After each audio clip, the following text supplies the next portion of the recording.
WTO or World Trade Organization. This is the organization which encourages the developing countries or sometimes forces the developing countries to implement liberalization.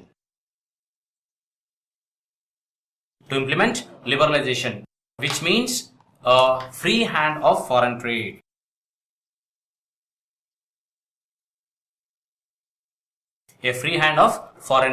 So this World Trade Organization has been established by the developing nations to control the trade of the world or to get some of the benefits by liberalizing the trade in the developing nations. So these WTO establishes rules and regulations for the world trade, and even it supervises the liberalization activities as well as to have free and fair globalization.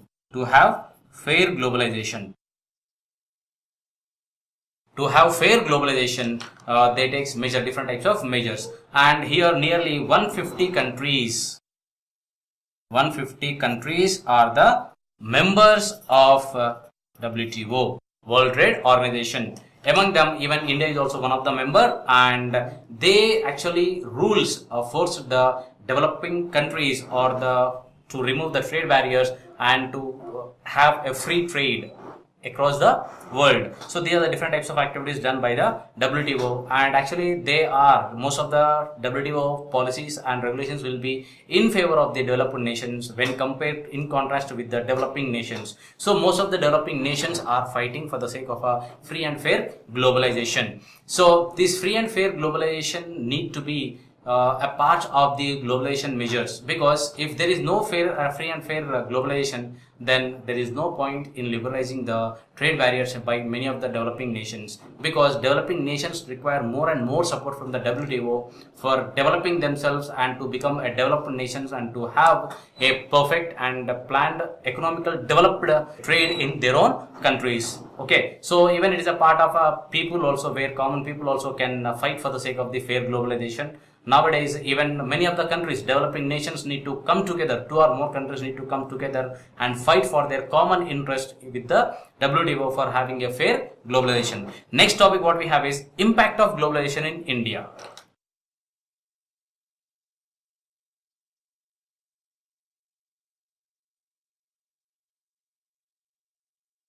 Impact of globalization in India. Impact, result or consequence. Okay, so till now we have been discussed about globalization. What is globalization, how it is enabled, what it has been happened, when India introduced globalization or when India started thinking about the globalization, and how it has been happened a global country, and how Indian companies have been become as the MNCs or the global companies, that we have learned. Now we are going to see what is the impact of this globalization in India. See, because of this globalization, the lives of the people has been changed. The standard of living of people has been changed, because of the globalization, here people has n number of choices. See, when I wanted to buy a pen, when I go to a shop, I'll get different types of pens. Not only the pen manufactured in India, even the pens manufactured across the world. That means the option is more, the choice is more. I have many products, like even we says multi-party system. The same way here also we have multiple products from multiple. When I wanted to buy a mobile, okay, I want to buy a mobile of 10,000 range. If I go to a shop, I have n number of varieties. I have wanted to buy a shirt in 500 rupees range. If I go to a shop, we have n number of varieties. This is because of the globalization. That means here the choice of people has been increased. People has been got many alternates or many choices. They have choice to choose. Earlier it was not that. Earlier it was the choice, the alternates were less. Now we have n number of choices. So here we have choice to choose. Along with that, even the standard of living has been increased because the cost of products has been decreased. See, earlier when I was in my 4th or 5th standard, I remember, to have a landline connection in a house is a prestige issue. To have a color television, it's a prestige issue. In our village, we had only 3 TVs, televisions in entire village. Of near about 500 houses, we had only 3 to 4 TVs. But today, there is no house left without a TV. Okay, at that time we had only 5 telephone connections. Okay, we used to get calls for our neighbors in our house. When we don't have a landline connection, we used to go to our neighbor's house, which is near about 10 houses away. So they used to get calls for us, and some of them used to come and they used to call. Afterwards, when we had an landline collection, we used to call many people that they used to get calls. In a day, many others used to get calls on our landline. But nowadays, what is the condition? Because of this globalization only, it is possible for people to buy mobile phone. Okay, so here, because people has having many choice. When mobile phone has been introduced in the market, the cost of mobile was 3000 rupees. Now in 1500 we will get an Android mobile manufactured in China. Okay, the same mobile, what features they have, like generally now if we ask what is the purpose of buying an Android mobile, generally people says to have WhatsApp, access to WhatsApp, Instagram or Facebook. And then next what we have is like maybe watching YouTube videos or watching movies or listening to music. So these same features are done, or the same facilities or the same work is done by even the Apple XS, I think near about 60,000 is the cost. That mobile also do the same thing, or the mobile which we buy for 1500 rupees which is manufactured in China, that mobile also will do the same thing. But maybe the features or maybe the quality or maybe the survival, that means this 1500 mobile may survive only for 1 or 2 months, whereas this can survive for years. So the quality as well as many other feature matters. But the person who is earning only 5000 rupees per month or 10,000 rupees per month, is difficult for him to afford that 60,000 mobile. So he may feel that okay, this is sufficient for me. Like that means here even he is also having access to all the features in a mobile itself. Like how a person who is earning 1 lakh rupees per month is having, the same way even he is also having.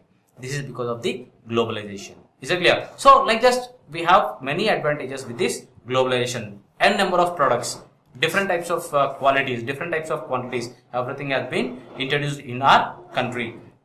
Moreover, with the enabling of this globalization, as I said, Indian industries like Tata Motors or Infosys or Ranbaxy or many other like Asian Paints or many other has been emerged as MNCs because of this globalization only. But this globalization has some of the other defects also, like say for example here they have been given a case study about Mr. Ravi, who stays in a place called Hosur in Tamil Nadu, and he is a person who has been industrialist who used to manufacture capacitors.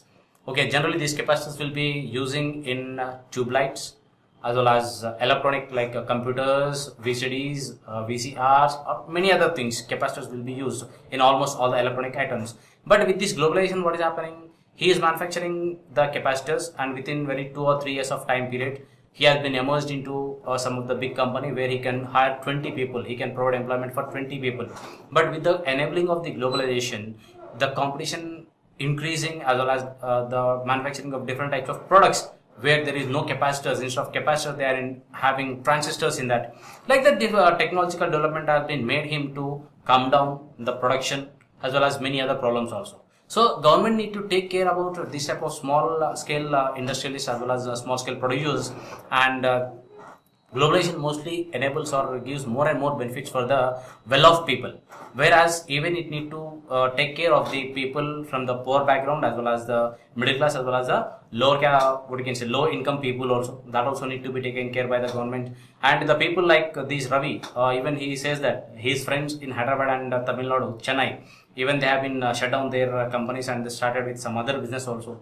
Like that, it need to be taken care by the government, like by providing different types of subsidies or to maintain these industry or to buy the products from these type of industries, so that these type of industries will not be created problems or they will not be shut down or they will not create any loss to the people. So these are the different types of major issues or advantages as well as some little bit of disadvantages through this globalization. Here we have some other issues also apart from these advantages and disadvantages. Even we have some other issues where we have been discussed about this in this globalization. Like say for example here, if I speak about globalization, who decides this globalization or who is having these globalization factors? Say some of the people say that it's an economic issue.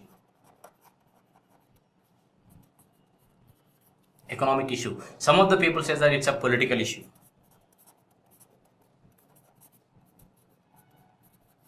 Okay, who decides that? So people says that industrialists. Some people says that political leaders. Okay, so economical analyst says that it is an economical issue and industrialists decides this globalization, whereas political analyst says that it's a political issue and political leaders decides that. But these are both, we cannot ignore one or the other one. See, At the beginning, it is the government, that is the political leaders or the political parties or the government need to decide whether there need to be a trade barriers or liberalization. Then only it comes into the industrialists, whether they need to establish the industries or need not to establish the industries. So they both are interlinked with one another. Both goes hand in hand. We cannot avoid or we cannot neglect any one in achieving successful globalization. This is one factor. Then second factor is now, moreover, this globalization is not in the hands of the political leaders or the government. Say for example here the value of rupee. Who is deciding the value of rupee? Earlier there was once upon a time the sovereign governments used to decide the value of rupee as well as the currencies. But now the stakeholders or the market analyzers or the market analysts as well as the cost of many other products or many other assets or many other people who doesn't have any hold of the government on them, that type of people, that type of organizations are deciding the value of the currency, where government has nothing to do with these. Earlier it was government who used to decide everything or the value of the currency, but now it has been shifted from government to some other organizations who doesn't have anything to play in the role of the government. Even sometimes we can say these global leaders are the people even who decides the political factors as well as the government and many other factors also in a countries. That is secondary, not to go in detail or not to think much about that. Okay, now we have some other issues also where we need to discuss in regarding with the globalization. See here, some of the people says that with the globalization we are demarcating our boundaries. See here, as I said, the transfer of money from one country to another country, one place to another place, without any boundaries, without any stopping. So, but here we have some of the boundaries, even the same thing is happening. See, earlier we used to feel that one country, one nation, our country, our products. But now here we don't have that option to say our country, our products. Are we forgetting our oneness feeling? When we say entire world as one, are we forgetting our own individual identity? Like, see, for example, we say that, okay, this product is our product. It's a global product. I'm a global citizen. When I claim myself as a global citizen, even I claim myself as with my own nationality that I'm an Indian. Even I'll not forget the roots of my nationality. I'll promote my nationality. Along with that, even I promote myself as a global citizen. That means I'll be playing dual role. The same way every citizen need to play a dual role. Every company need to play a dual role. Then only the globalization is perfect. So, but here some people says that with the implementation of the globalization or with the coming up or development of the globalization, here day by day the individual units are losing its importance. Regional languages are losing its importance. Okay, up to some extent it may be, but it's not completely. It depends on us. We the people need to see that whether the local communities, local religions, local languages or local traditions are completely extincted or they are followed. That depends on us. Through this globalization, only one sort of culture or one sort of traditions or one type of sort of things are spreading. It's not that, even we need to spread our regional as well as local as well as our own individual what you can say identity, like myself so and so, I belong to so and so nation, I am an Indian. I need not forget that. Even though I claim myself as a global citizen or a global person, even I should not forget my individual or my nativity or my native nationality or the religion or the caste, whatever it might be. I need to give importance to my own things. Along with that, even I need to give importance, and I need to be a part of the global development along with my individual development of myself as well as my nation as well as my country as well as my state or my city or my town. Along with this, even I need to be a part of the global development. So with this, we will conclude the globalization topic. If you have any doubts or regarding the topic of globalization, you can ask me in a comment section. Thank you very much.